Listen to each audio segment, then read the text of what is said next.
Hej, jeg hedder Peter Sacco Hansen. Vi har Ebeltoft Gårdbryggeri sammen med min kone og min familie. Og vi har lavet en cola.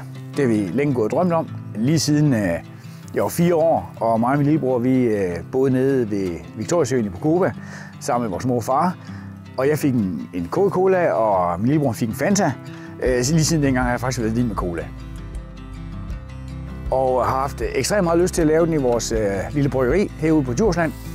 Og har gået efter simpelthen at lave en, vi selv godt kan lide, og håber også, at andre har det lige stand.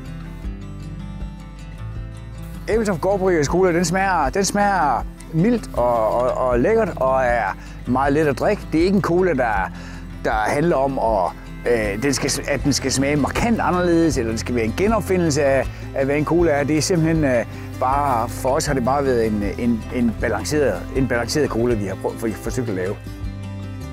Vi har været igennem enormt mange omgange med receptudarbejdelser på den, og gået lige fra, at den var alt for kanelet og alt for nelliget og alt det der, og så har vi simpelthen tunet ned til, at den bare er skide dejlig og åben og drikke.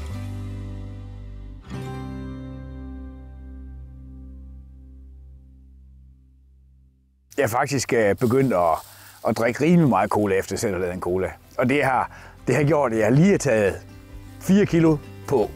Så derfor så laver vi også en sukkerfri nu her.